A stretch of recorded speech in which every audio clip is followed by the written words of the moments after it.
Olá, esse é o Poder Entrevista. Eu sou Paulo Silva Pinto, editor sênior do Poder 360.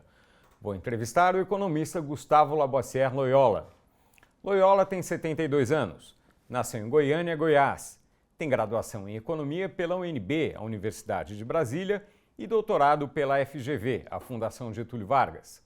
Foi presidente do Banco Central em 1992 e 1993, no governo de Itamar Franco, e de 1995 a 1997, no governo de Fernando Henrique Cardoso. É diretor-presidente da consultoria Tendências, em São Paulo. Gustavo Loyola, muito obrigado por ter aceitado o convite para essa entrevista no Poder 360. Prazer é todo meu, Paulo. Prazer estar com vocês e com seus espectadores e todos aqueles que acompanham o Poder 360, e que são muitos, né? Agradeço também a todos os web espectadores que assistem este programa. Esta entrevista está sendo gravada no estúdio do Poder 360 em Brasília, em 18 de março de 2025. Eu começo essa entrevista perguntando: qual a sua expectativa para o crescimento do PIB, o Produto Interno Bruto, neste ano, em 2025? A nossa expectativa é uma desaceleração forte em relação ao ano passado. Então, nós estamos com um número aí em torno de 1,8%, 1,9% de crescimento, uma parte explicada pelo carregamento estatístico do ano anterior, né? E basicamente esse ano o Brasil vai crescer menos porque o Banco Central está subindo os juros e porque parte dos incentivos que vinham de transferências do governo não vai existir esse ano como existiu no ano passado. Esses são os dois principais fatores, e a própria inflação, ela também acaba atrapalhando o crescimento na medida em que reduz o poder de compra real dos trabalhadores, né? O governo dos Estados Unidos anunciou o aumento das tarifas de importação de produtos que são exportados pelo Brasil. Em que isso vai afetar a economia brasileira? Bom, o Trump é sinônimo de imprevisibilidade, né? Então, não se sabe como isso vai terminar, quando vai terminar.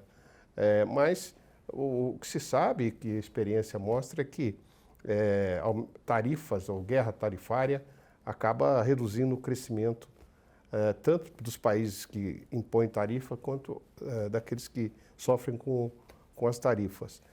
No caso, obviamente, então, o primeiro prejuízo para o Brasil é o menor crescimento global.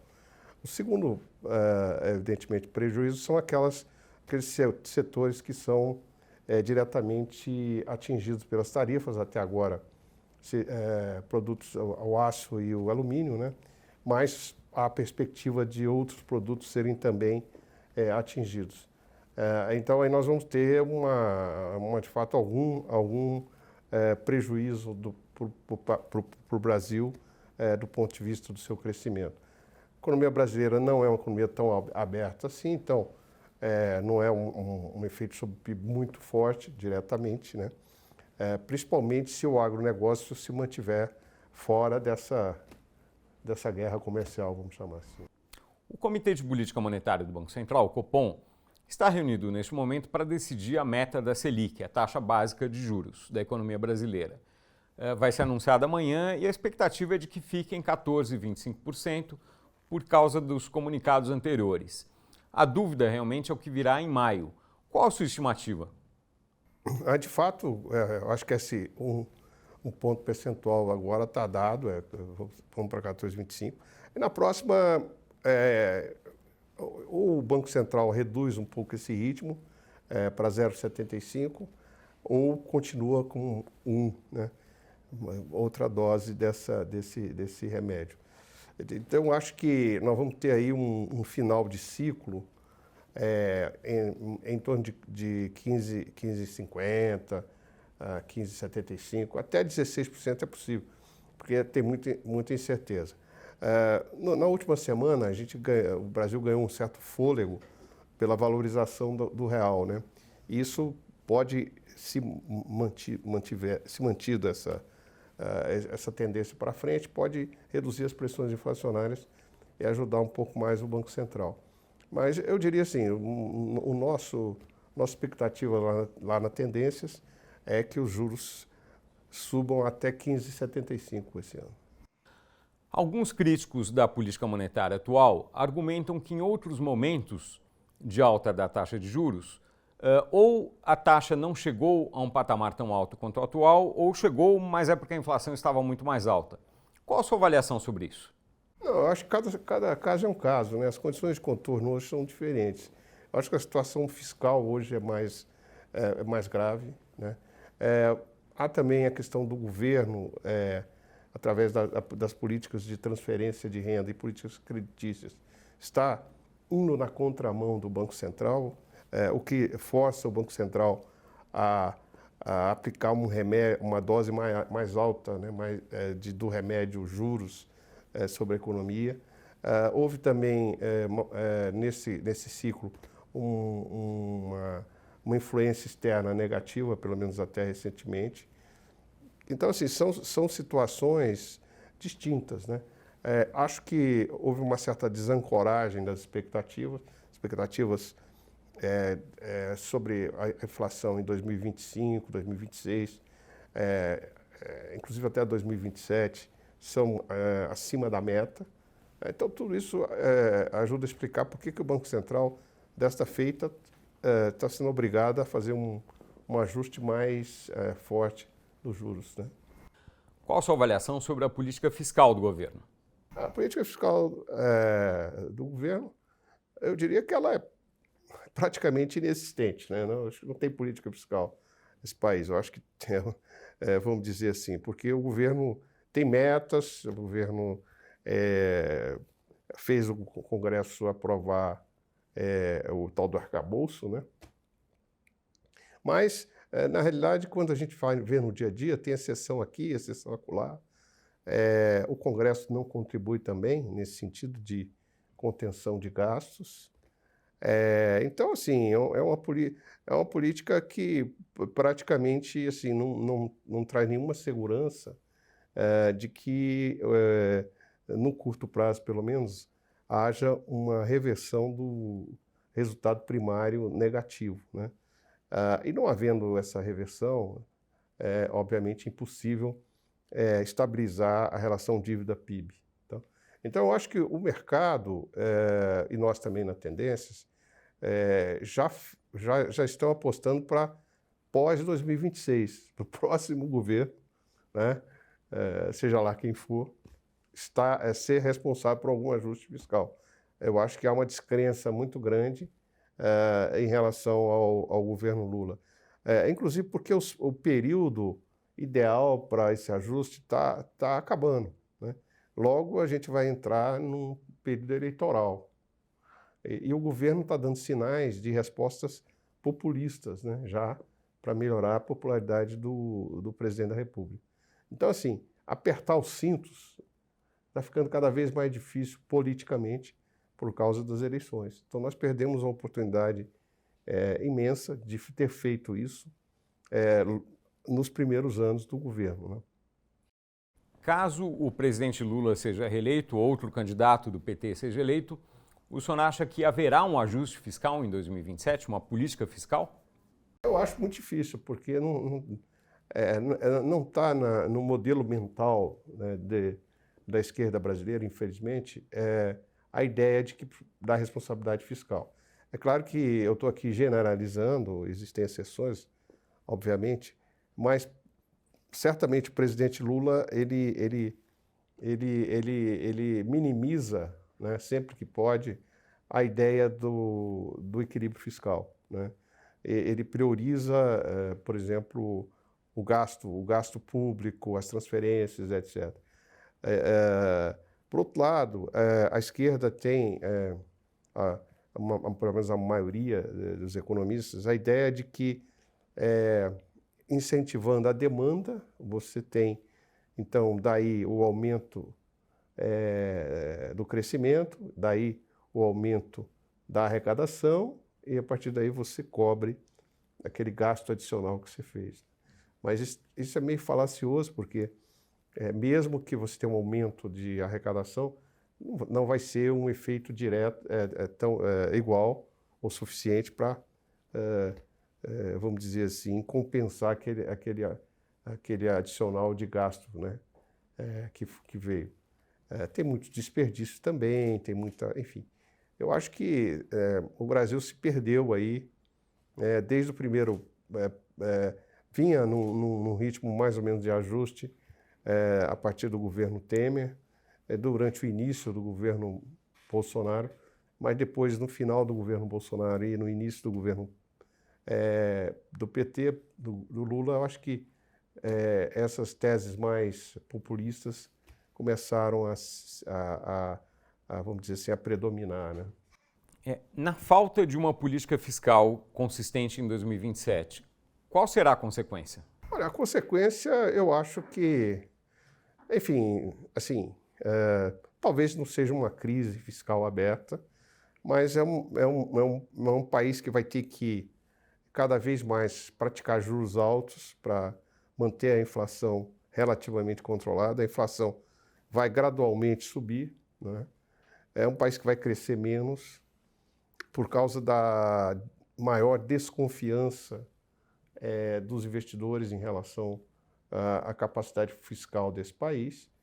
E se nada for feito, em algum momento, isso pode gerar uma crise macroeconômica mais aguda, né? Então, assim, a deterioração macroeconômica, muitas vezes, ela acontece de maneira gradual, assim, ela não é da noite para o dia, né? E, eventualmente, o Brasil entrou nessa trajetória e a gente cada vez mais fica dependente de um ajuste mais profundo, né? Porque a situação vai se agravando, mas isso aí significa mexer com interesses muito estabelecidos políticos.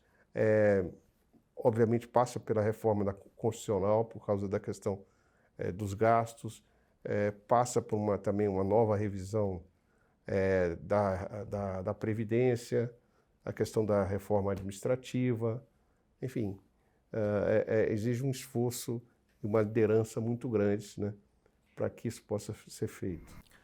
Uma nova reforma da Previdência será necessária na sua avaliação?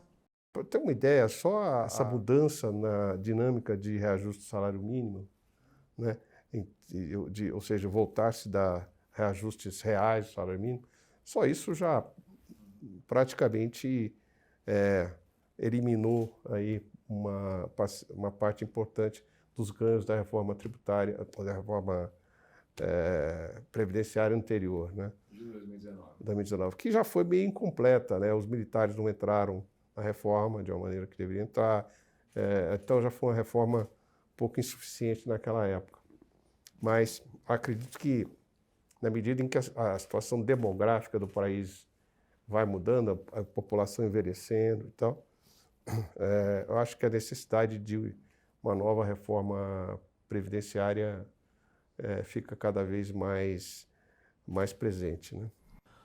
O senhor participou do Plano Real, que trouxe uma estabilidade inédita para a economia brasileira. Mas nos 40 anos de democracia, completados em 15 de março recentemente, o crescimento do PIB foi baixo, foi mais baixo do que no período anterior. Por quê? Eu acho que existe uma convergência muito grande de fatores, né, desde 85 para cá. Acho que a questão... Primeiro, nós tivemos um período, até o Plano Real, de um processo inflacionário extremamente elevado, resiliente, e vários choques heterodoxos, planos heterodoxos sendo aplicados na economia, o que acabava fazendo com que as fases de crescimento econômico fossem efêmeras, né? Por outro lado, nós não tivemos nesse período nenhuma política de incentivo ao crescimento da produtividade.